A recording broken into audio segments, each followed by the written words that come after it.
Amigos, amigas, personas que me están escuchando, futuros críticos y compañeros de trabajo, si es que llegan a ver este video o están escuchando este audio por pura casualidad, déjenme decirles que en los primeros años, pues, que estoy haciendo esto, para mi generación todavía están de moda los memes. Y es con esto que vamos a iniciar, pues como se pudieron dar cuenta, tratamos de hacer un pequeño adelanto con un meme. Y pues este va a estar apareciendo en esa parte, si edito bien. Para los que me están escuchando en Spotify, va a estar aquí el meme apareciendo a un lado mío. Y el meme en cuestión pues está en el promocional de este video, así que no se lo van a perder. Lo que sí se van a perder es esto, que es un pequeño fondo que traté de hacer, pues para darle algo de vida aquí a donde me encuentro. Si quieren verlo, pues acompáñenos aquí en YouTube o síganos desde Spotify o el distribuidor de podcast que estén utilizando. Por lo pronto vamos a comenzar. El meme en cuestión es un Sócrates enojado preguntándole a un estudiante, o más bien escuchando a un estudiante decir: ¿por qué o qué tiene de bueno la tonta Grecia? Es un meme de Patricio, en un capítulo de Bob Esponja, donde hacen esa pregunta, pero en Texas. Este meme vamos a tomarlo, o este es el tema del día de hoy, dado a que me han cuestionado vía pues, personal el por qué hice la aseveración, o por qué se hace esta aseveración de que la filosofía griega es la importante. Por eso, ¿qué tiene de bueno la tonta Grecia? ¿Qué tiene de bueno la filosofía griega? ¿Qué tiene de importante? Varios amigos me han comentado, me han preguntado esto, y pues es hora de profundizar un poco en por qué le damos tanta importancia a la filosofía griega. Es así que, damas, caballeros y todo ente que se haya encontrado con este podcast, que el día de hoy les venimos a presentar con todo y introducción larga de 1 minuto, 2 minutos, este nuevo podcast titulado Filosofía griega. ¿Por qué? ¿O por qué filosofía griega? Estamos congregados entonces en este podcast que es ¿Cómo no hacer filosofía?, para hablar sobre la filosofía griega. ¿Por qué la filosofía griega? ¿O qué tiene de importante la filosofía griega? Tenemos que tener en cuenta, primero, lo siguiente. La filosofía griega es la cuna de la disciplina actual. Y esto, pues lo voy a desarrollar con la siguiente idea. ¿Por qué es la cuna? Como ya había mencionado en otro episodio, pues la filosofía se considera como un repetir lo que Platón, Aristóteles, Sócrates habían dicho hace más de 2000 años. Y eso solo englobando los principales, a los más reconocidos. Sin embargo, es de saber que tenemos más pensadores, más filósofos, otras escuelas de filosofía griega que nos apoyan o nos sirven para nuestro estudio, desde los pitagóricos, los cínicos, entre otros, que desarrollan pensamientos que actualmente seguimos utilizando, que siguen siendo tema de debate. No por nada seguimos estudiando a Platón, Aristóteles, no por nada seguimos en esta búsqueda del conocimiento a través de ellos. Es de decir, por ejemplo, que yo, para retomar o para cerrar mi licencia, estoy haciendo una tesis acerca de la filosofía griega, en específico de Platón. Es por eso que pues tengo un diálogo de Platón que compré especialmente para eso, pero eso es otro tema. Es aquí donde empezamos entonces. Retomamos a la filosofía griega, siempre hablamos de ellos. Siempre son importantes o siempre son un parteaguas para nuestro estudio. Me acuerdo mucho de una frase que nos comentaba el doctor Pedro Arriaga cuando íbamos en primero, creo que fue en este momento en seminario de tesis. Puede ser que nos la haya repetido en ambas ocasiones, pero la frase en cuestión es la siguiente. Si quieren terminar una tesis rápidamente y aparte que les sirva para los primeros años de su carrera, sean o busquen hacerla de la filosofía griega. ¿Esto por qué? Porque teniendo las bases bien cimentadas, teniendo una estructura de lo que es el pensamiento griego, los demás temas se les van a facilitar, van a poder tener un dominio muy bueno de los demás temas, de temas que tocan autores posteriormente. Esto, ¿por qué? Porque también uno de los objetivos que tenemos nosotros como egresados, en primera instancia, es dar clases o ser investigadores, pero principalmente dar clases. ¿Y qué es lo que primero te dan? Seminario de Filosofía 1. Y pues en Seminario de Filosofía 1, básicamente lo primero que ven son los griegos y lo ven durante, si es semestral, lo ven durante tal vez 4 meses, terminan con los helénicos, o si bien les va un poco con la filosofía medieval. Son cuestiones que tenemos que ir considerando, porque es de lo primero que se va a hablar, de lo que nos van a preguntar primero, incluso entre compañeros. ¿Sabes de filosofía griega? No solo en nuestro estudio académico es importante por esto, porque ya presuponemos la importancia de la filosofía griega, sino por lo siguiente. La filosofía griega es importante o tiene su consolidación como la cuna o el manto donde toda la filosofía actual se cobija, es porque hay una tradición de rescate. Tenemos primero que cuando los romanos empiezan la conquista romana por todo lo que es Europa, el centro de Europa, tenemos que ellos llegan con los griegos y le roban o adoptan su cultura filosófica. Secuestran a filósofos de la época y los hacen dar clases a los romanos, a los romanos aristócratas, para poder cultivarse y tener estos conocimientos pues a la mano. Tenemos este primer esparcimiento de la filosofía griega por el que los romanos adoptaran su conocimiento y lo empezaron a esparcir.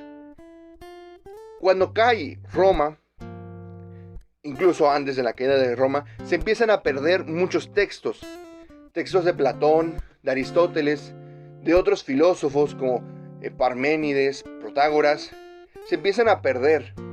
¿Por qué? Porque el griego empieza a ser una cultura pasada.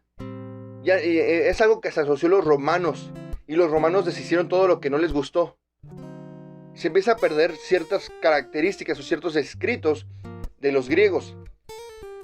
Cabe aclarar que se supone o se piensa que el conocimiento que tenemos actualmente de los griegos no es nada a comparación al conocimiento que se tenía en ese entonces. Me refiero a en bibliotecas. Un ejemplo claro es Aristóteles. Aristóteles se piensa que tiene más tomos, más libros que él escribió, porque lo que nosotros leemos de Aristóteles no es escrito por Aristóteles, son notas y apuntes que tomaban sus alumnos de las clases que daba Aristóteles. Falta todavía lo que él preparaba o lo que él haya escrito. Pasa lo mismo pero contrario con Platón.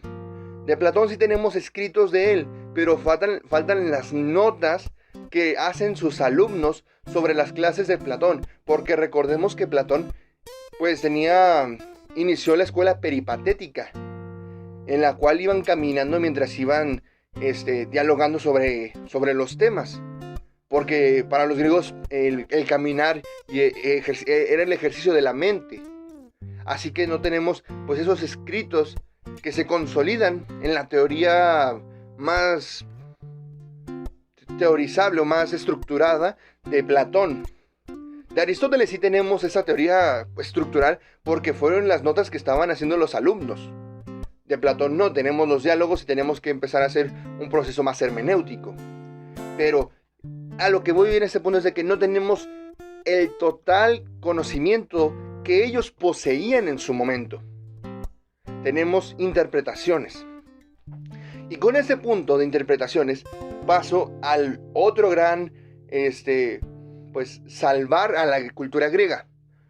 Cuando los árabes entran al territorio europeo central, donde se encontraba Grecia e Italia, ellos empiezan a rescatar la cultura y el conocimiento griego.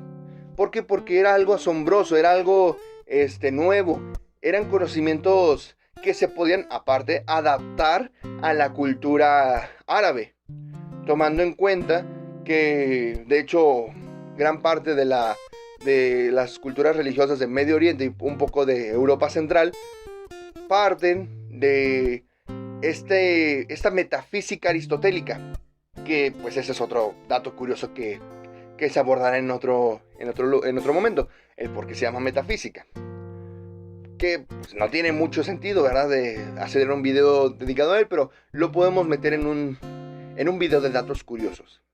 Continúo.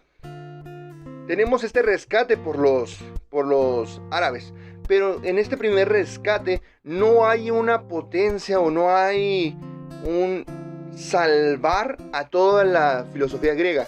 Se rescatan algunos textos, se rescatan algunos pasajes, algunos fragmentos de pensadores, y otros se dejan a un lado.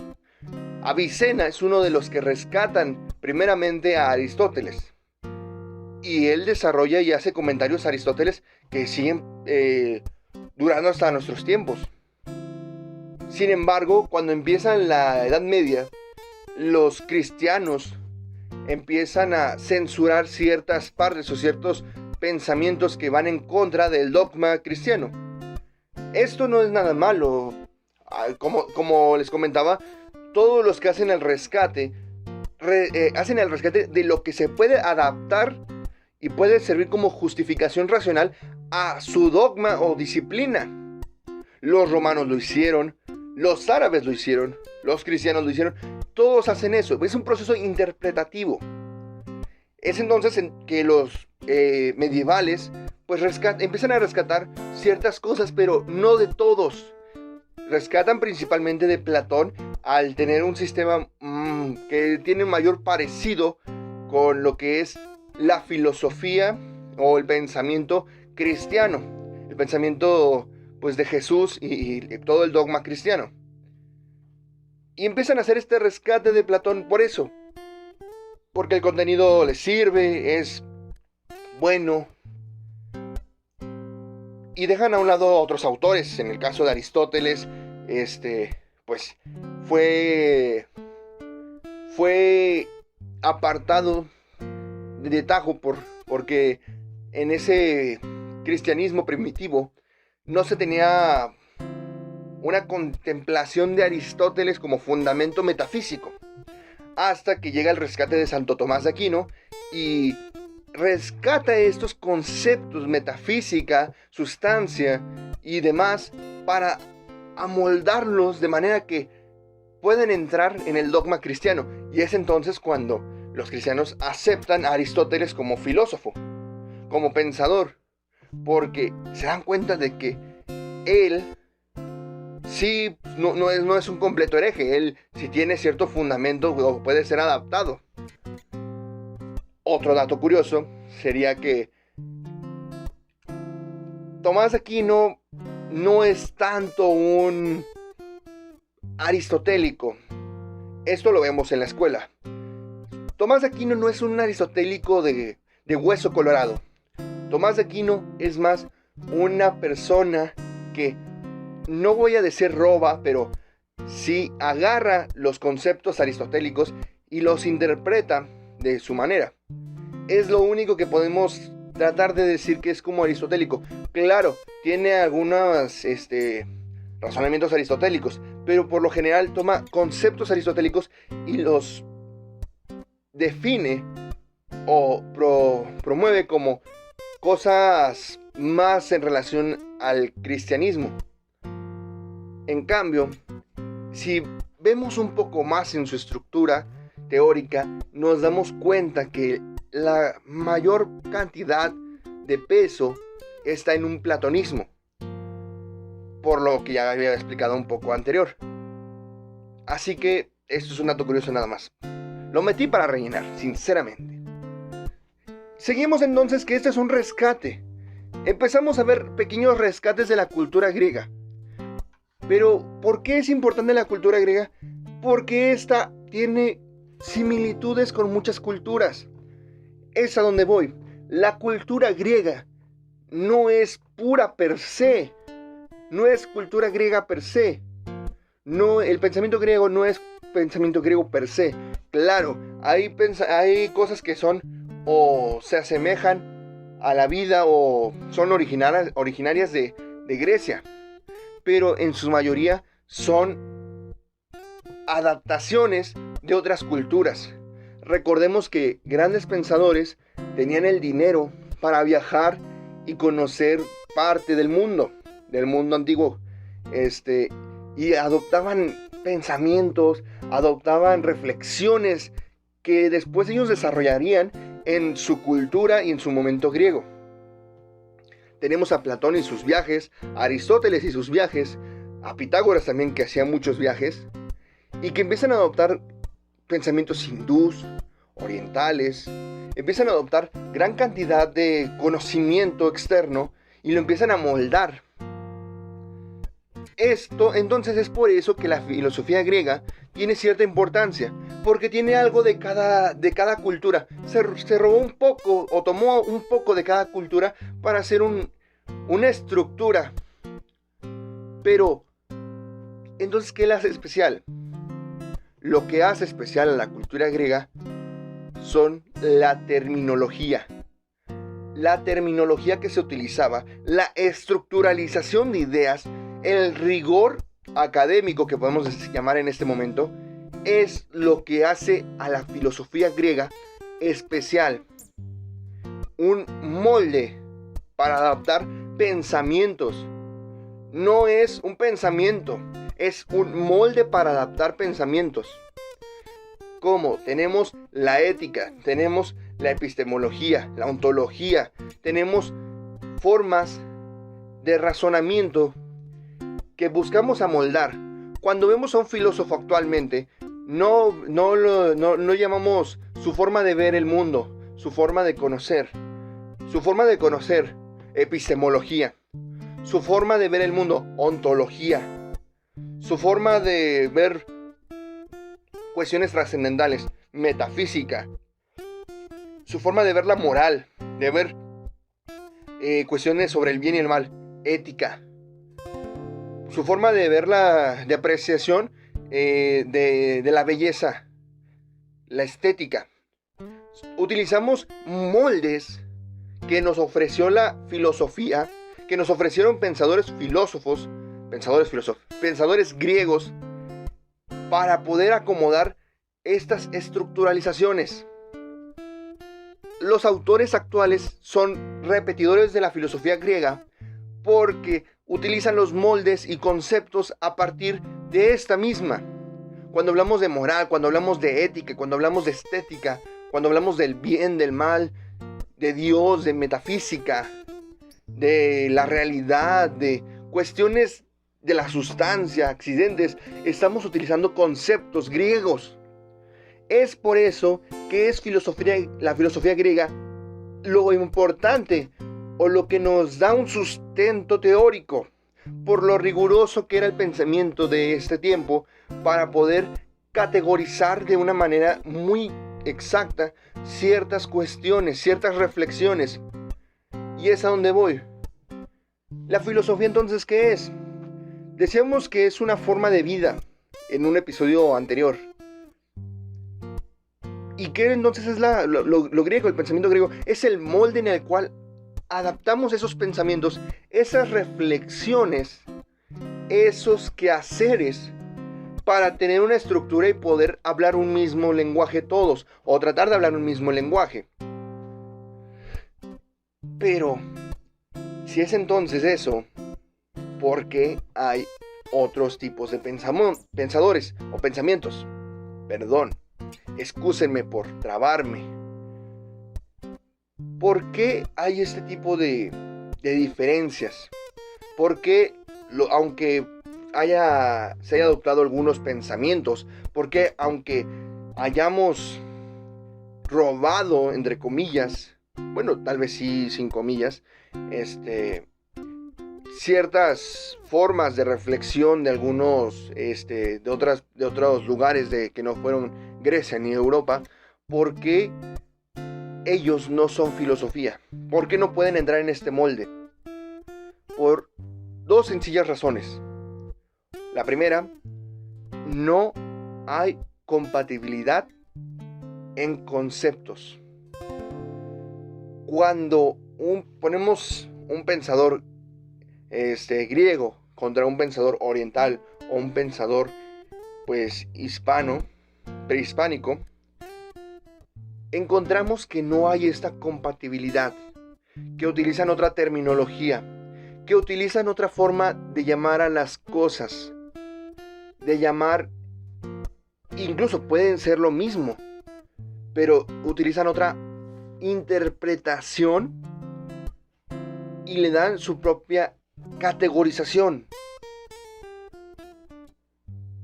Es por esto, la primera razón, que no los llamamos como tal filósofos, sino pensadores, que no se niega a que hagan filosofía, pero no pueden entrar en el concepto de filosofía. La segunda razón, aparte de diferente término, es la estructuralización del contenido. Cuando un pensador, pongamos por ejemplo los samuráis japoneses, que obviamente tienen que ser japoneses, los samuráis, cuando tenían estas reflexiones sobre temas complicados, hacían poemas, los haiku, de manera tan profunda,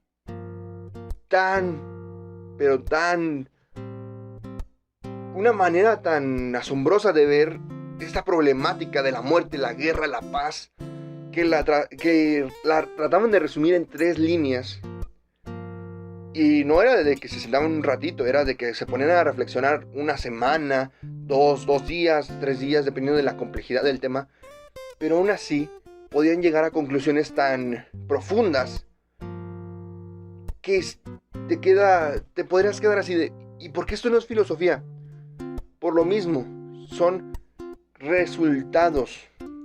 El contenido está ya expuesto. Claro, él lo reflexionó, pero lo que tenemos en lo que es el contenido de la filosofía griega es una reflexión esquematizada, o que te va dando los pasos para llegar a tal punto, que te va diciendo, partimos de aquí, llegamos acá. Estos son mis argumentos para decir que podemos partir de aquí y llegar acá. Estos son los contraargumentos en el caso de Santo Tomás, y estas son la síntesis para solucionar esos contraargumentos. Estas son las categorías, estas son las formas de utilizar las categorías, estas son las limitantes de las categorías en el caso de Kant. Son formas más estructuralizadas de poder llegar a conclusiones, donde tal vez te ocultan uno que otro as bajo la manga, en el caso, por ejemplo, de Heidegger, o en el caso de Hegel.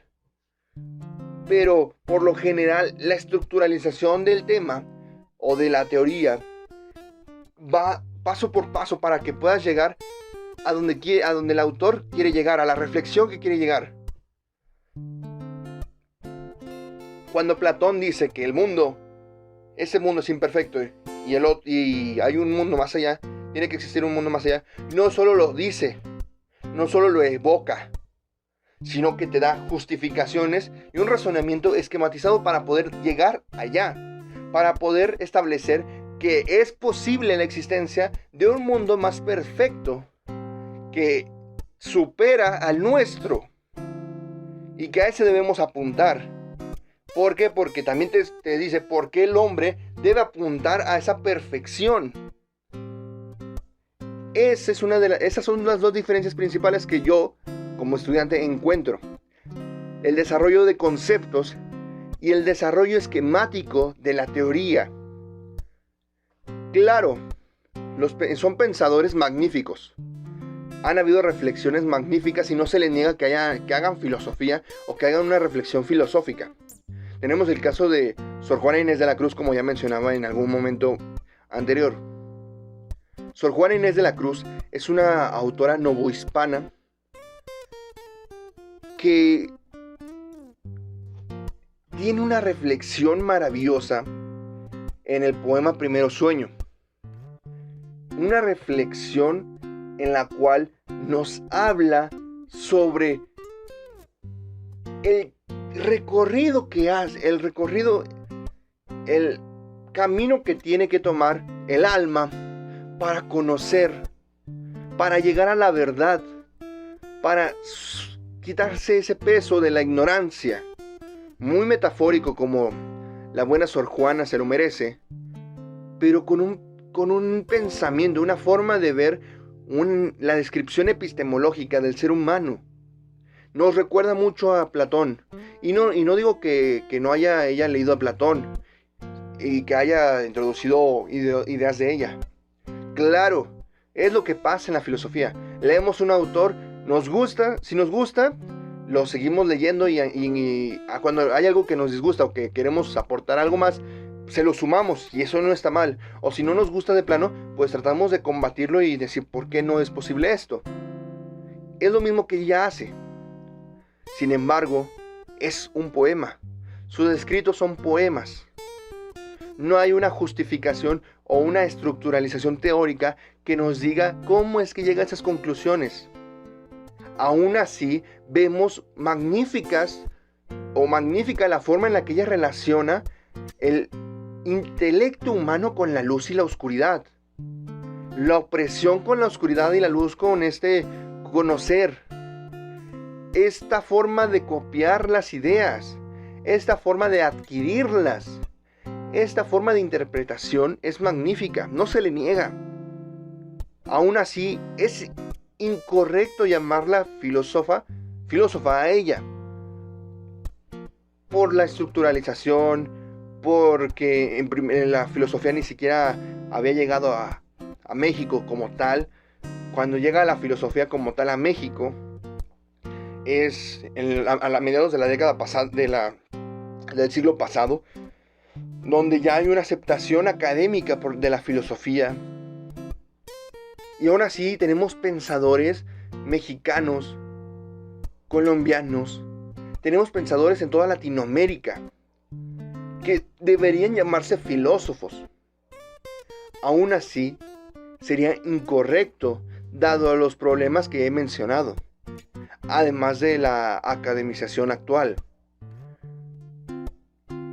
No es que nosotros queramos, no es que nosotros deseamos eliminar o borrar este sesgo de pensamiento en varias regiones del mundo por la soberbia de la filosofía griega, porque ahí nació. No, es porque hay cierta estructuralización, cierto contenido, cierta forma de llevar a cabo la disciplina para poder dar validez científica y teórica a la argumentación.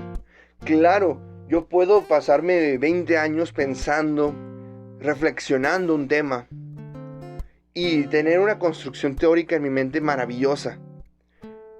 Pero si no la expreso, si no la doy a conocer y solo doy a conocer la conclusión, es ahí donde yo puedo caer en el error de que me llamen nada más pensador. Porque sí, la pensé, todos la pensamos, todos ellos la pensaron, tuvieron que reflexionarla, no les llegó de la nada. Pero no la expresan, no expresan cómo es que llegan a esa conclusión, no expresan cómo es el proceso en el cual su intelecto llega a poder hacer esas relaciones. Que no digo que no sea posible, sino que el ser humano necesita, como la misma filosofía lo busca, racionalizar el conocimiento. Que me puedas explicar por qué 2 más 2 es igual a 4 y no es igual a 3. De la misma manera en la que me puedes explicar por qué el color, como ya decía en un ejemplo, es azul, no solo más allá de las características físicas, sino en un intelecto, en una aprehensión intelectual. Son cuestiones que nos ayudan a establecer parámetros y no solo andar, como dirían aquí en México, diciendo cosas a la nube, en el borregazo, diciendo cosas al azar, sino demuéstrame que lo que estás diciendo tiene cierta racionalidad, tiene un argumento racional en el cual yo me pueda decir, tienes razón, desde ese punto de vista podemos partir o inferir que tu conclusión es verdadera.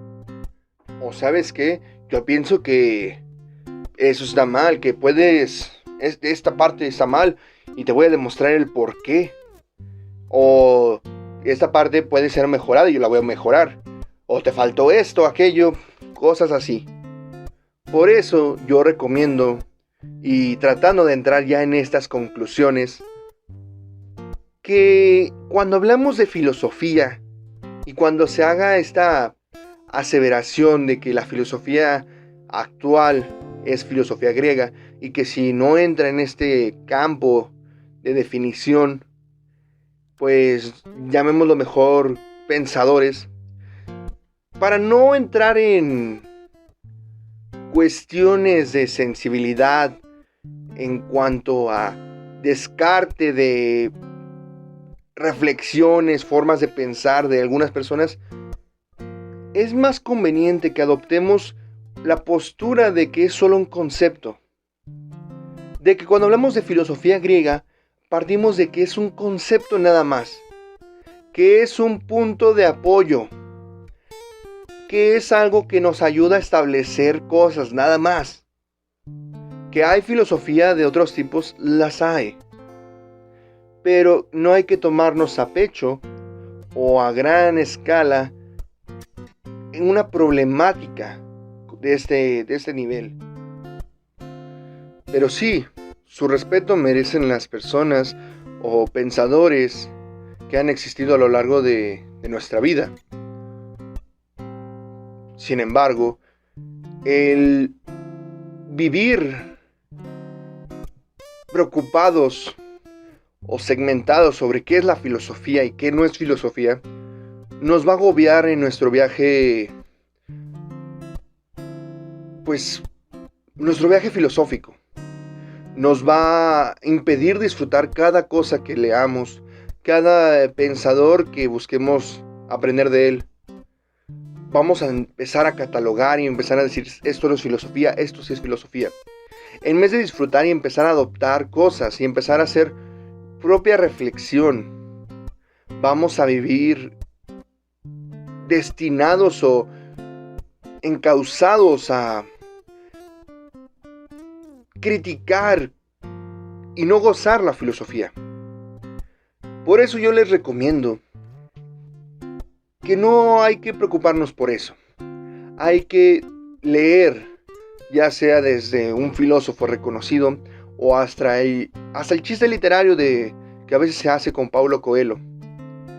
La literatura y la filosofía deben ser absorbidas, no presumidas, sino compartidas, y poder sacar lo mejor de cada autor que podamos encontrar. Con esta reflexión un poco más profunda y sentimentaloide, por el tono, no porque tenga una carga sentimental, pues yo creo que con esto terminamos el episodio de esta semana, que me gustó un poco, les voy a decir. El camino lo estaba pensando, tengo un millón aquí al lado, ustedes no lo pueden ver, y mucho menos los que están en redes donde solo pueden escuchar mi muy hermosa voz. Pero pues aquí estamos asombrados por el cómo ha terminado esto. Aún así, pues hemos de concluir este episodio para dar pie a que se puedan retirar a tomar aire fresco después de media hora, 40 minutos. de este monólogo largo e intenso. Les recuerdo, si gustan de este contenido, ayúdenos a compartirlo, denle like, suscríbanse, compártanlo con sus conocidos, déjenos comentarios por si tienen algún tema que les gustaría escuchar en particular para poder trabajar también de acuerdo a eso y resolver dudas, no solo de lo que tenemos planeado, sino que quieren que profundicemos en algún tema o en alguna concepción. Cualquier cosa, estamos abiertos. También síganos en nuestras redes sociales, Facebook, Instagram, que encontrarán en la descripción, donde también posteamos cosas en la semana y a lo largo del día que vamos a subir el podcast, para que puedan tener más contenido. Ayúdenos a compartir. Créanme, este es un proyecto pequeño, pero se está haciendo con mucho amor y espero pueda servirle a alguien. Vuelvo a repetirlo, nuestras redes sociales se encuentran en la descripción. Si nos siguen, nos comparten, sería de gran ayuda. Si le dan también me gusta, también sería de gran ayuda. Comentarios, igual manera, los apreciamos mucho. Y sin más que decir, sin más cháchara que escupir, me despido de este podcast que es Cómo no hacer filosofía, con Américo Ayala, y nos vemos la próxima semana para un nuevo tema y una nueva hora de voz inquietantemente relajante. Nos vemos, que tengan buen día, bye.